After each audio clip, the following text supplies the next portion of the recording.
ሰላም እና ጤና ለእናንተ ይሁን የተወደዳችሁ ቤተሰቦች። በዛሬው የጤና ቪዲዮ ስለ ጭንቀት እንመለከታለን። ጭንቀት ምንድነው? እንዴት ሊፈጠርብን ይችላል? የጭንቀት ምልክቶች ምንድናቸው? እንዲሁም ደግሞ በዋነኛነት ጭንቀት የሚያስከትላቸውን የጤና መዘዞችና ጭንቀትን ለመቆጣጠር የሚረዱ ዘዴዎችን ወይም ደግሞ መፍትሄዎችን እንመለከታለን። ጠቃሚና አስተማሪ ቪዲዮ ስለሆነ እስከ መጨረሻው ተከታተሉኝ። መልካም ቆይታ ይሁንላችሁ። ጭንቀት ሁሉንም ሰው ይጎዳል። ልጆችን ስለማሳደግ፣ በስራ መብዛት ምክንያት፣ ከገንዘብ ጋር በተያያዘ፣ በፍቅር ወይም ደግሞ በትዳርና በተለያዩ ሁኔታዎችና ምክንያቶች ሁላችንም ጭንቀት ይገጥመናል። ጭንቀት በሁሉም ቦታ አለ። ትንሽ ጭንቀት ጎጂ ባይሆንም ከልክ በላይ መጨነቅ ግን ድካምን ሊፈጥርና በአእምሮም ሆነ በአካል ላይ ጉዳት ሊያስከትል ይችላል። ጭንቀት የሰውነት አካላችን ለጎጂ ሁኔታዎች የሚሰጠው ምላሽ ነው። ስንጨነቅ ወይም ደግሞ ስንፈራ በሰውነታችን ላይ ጉዳት እንዳይደርስ ለመከላከል ኬሚካላዊ ምላሽ ይከሰታል። ይህ ምላሽ ፋይት ወይም ደግሞ ፍላይት በመባል የሚታወቅ ሲሆን ለጭንቀት የሚሰጥ ምላሽ ነው። በዚህ ጊዜ የልብ ምት ይጨምራል፣ አተነፋፈሳችን ይፋጠናል፣ ጡንቻዎቻችን ይጠነክራሉ፣ እንዲሁም ደግሞ የደም ግፊታችን ይጨምራል። ጭንቀት ለተለያዩ ሰዎች የተለያየ ነው። በአንድ ሰው ላይ የሚፈጠረው ጭንቀት ለሌላ ሰው ብዙም ሊያስጨንቀው ይችላል። አንዳንድ ሰዎች ጭንቀትን ከሌሎች በተሻለ ሁኔታ መቋቋም ይችላሉ። ማወቅ የሚኖርባችሁ ሁሉም ጭንቀት መጥፎ አይደለም። በትንሽ መጠን መጨነቅ ስራዎችን ለማከናወንና ጉዳት እንዳይደርስብን ይረዳናል። ሰውነታችን አነስተኛ መጠን ያለው ጭንቀትን ለመቋቋም የተሰራ ነው። ነገር ግን የረጅም ጊዜ ስር የሰደደና ከባድ ጭንቀትን ያለ ጉዳት ለመቋቋም የሚያስችል ብቃት የለውም።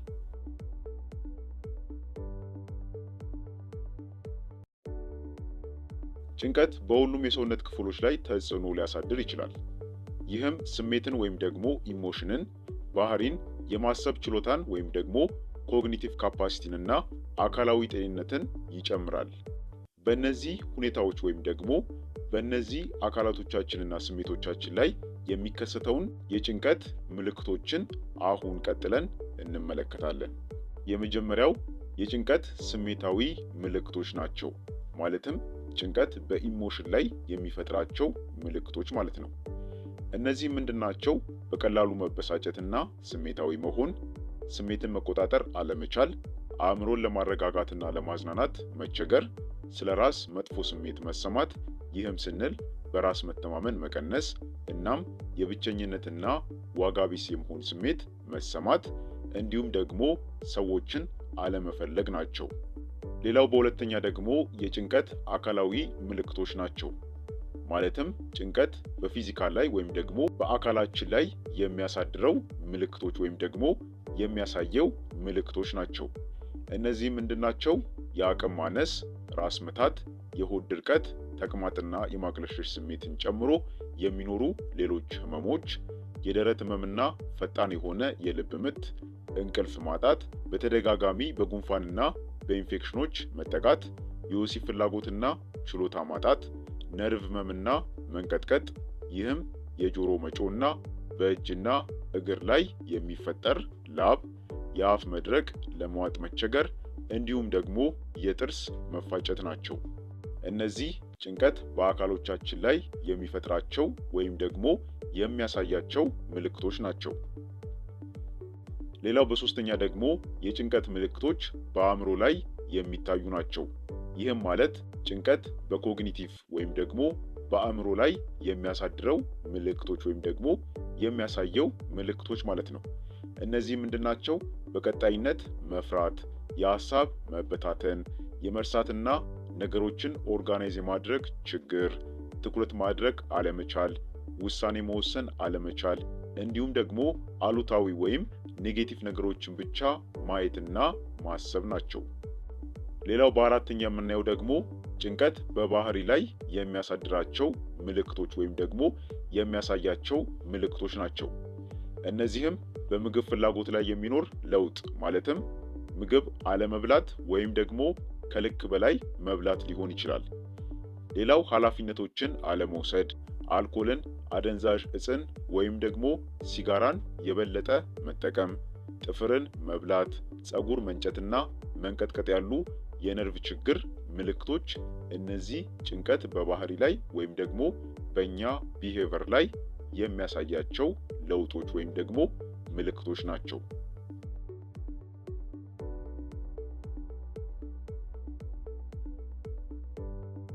ጭንቀት የሚያስከትላቸው በርካታ የሆኑ የጤና መዘዞች ወይም ደግሞ የጤና ቀውሶች አሉ።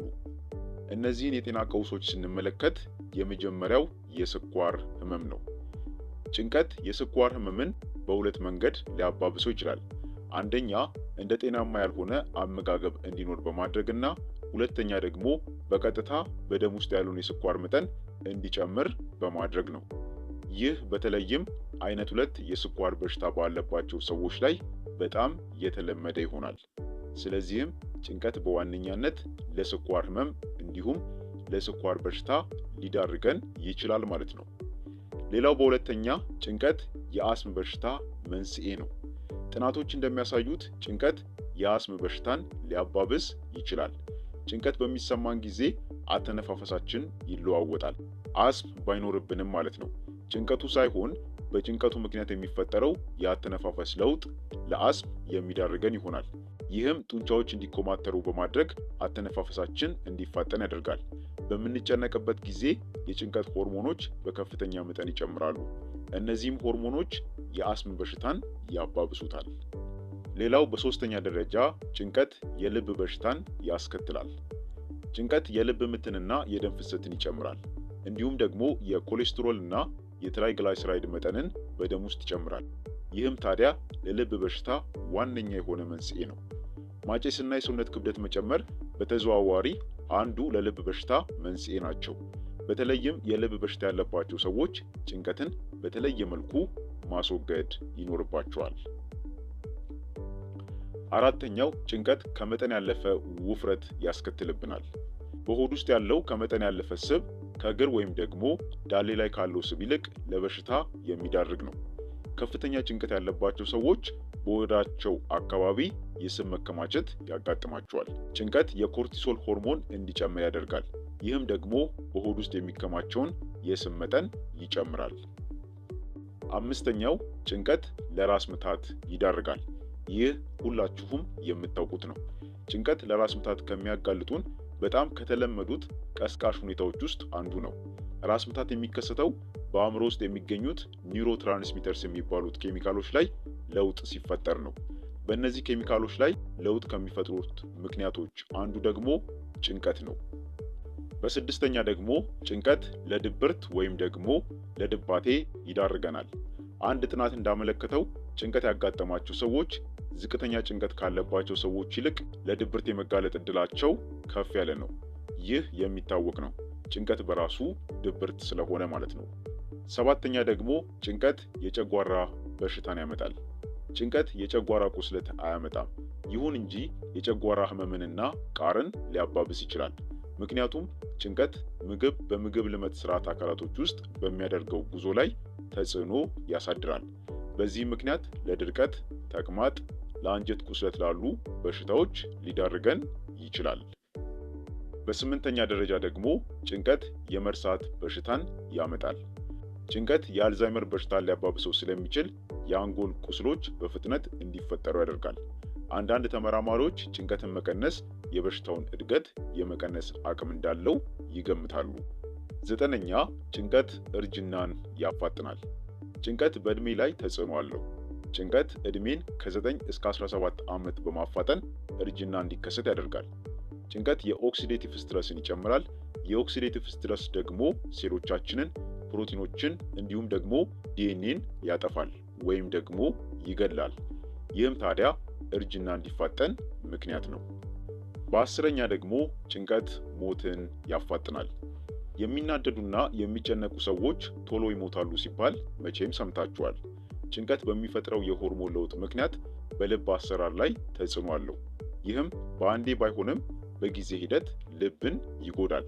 በዚህ ምክንያት ለሞት ይዳርገናል። ስለዚህም ልክ አልኮልንና ትንባሆን ማቆም እንዳለብን ሁሉ ጭንቀትንም የምንቀንስ ከሆነ ረጅም ዕድሜ የመኖር እድል ይኖረናል። ከዚህም ባለፈ ጭንቀት በሴቶች ላይ የተለያዩ የሆርሞን ለውጦችን በመፍጠር የወር አበባን ያዛባል። የወር አበባ ተዛባ ማለት ደግሞ የማርገዝ አቅማቸውን ወይም ደግሞ የማርገዝ ችሎታቸውን ይገታዋል ወይም ደግሞ ይቀንሰዋል ማለት ነው። እነዚህ በዋነኛነት ጭንቀት የሚፈጥራቸው አደጋዎች ወይም ደግሞ የጤና መዘዞች ናቸው። ይህ ብቻ አይደሉም። ከዚህም ባለፈ በርካታ የጤና ጠንቆችን ያመጣብናል።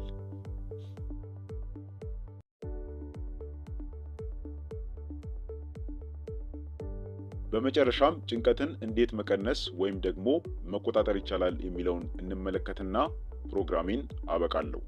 ጭንቀትን መቆጣጠር በርካታ የጤና ጠቀሜታዎች አሉት። ለዚህም የተለያዩ ዘዴዎች አሉ። እነዚህን ጭንቀትን ለመቆጣጠር የሚረዱ ጠቃሚ ዘዴዎችን ወይም ደግሞ መፍትሄዎችን አሁን ቀጥለን እንመለከታለን። ጭንቀትን ለመቆጣጠር ማድረግ ያሉብንን ነገሮች ስንመለከት መደበኛ የአካል ብቃት እንቅስቃሴ ማድረግ ይኖርብናል።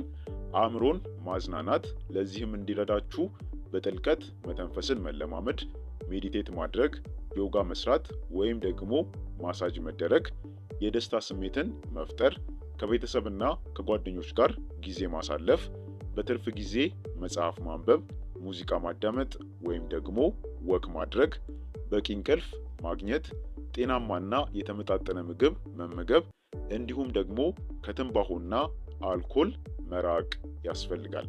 በእነዚህ ዘዴዎች ታዲያ ጭንቀትን ሙሉ ለሙሉ ማጥፋት ባይቻልም መቆጣጠር ግን ይቻላል። ስለዚህም መርሳት የሌለባችሁ ነገር ጭንቀት የህይወታችን አንዱ አካል ነው። መጨነቅ አንችልም ማለት አንችልም። በጣም አስፈላጊው ነገር እንዴት መቆጣጠር ይቻላል የሚለውን ማወቅ ነው። ጭንቀትን ለመከላከልና ከሱ ጋር የሚመጣውን የጤና መዘዝ ለመከላከል ማድረግ ያለባችሁ ነገር የጭንቀት ምልክቶችን ማወቅና መቆጣጠር ነው። መጠነኛ ጭንቀት የተለመደ ወይም ደግሞ ጎጂ ባይሆንም ከባድ ጭንቀት ግን ጤናችንን ብሎም ደግሞ ህይወታችንን ሊያሳጣን እንደሚችል ማወቅና መገንዘብ ጠቃሚ ነው። በአጠቃላይ ክቡራን ቤተሰቦች ለዛሬ ነበረን የጤና ትምህርት ይህን ይመስል ነበር።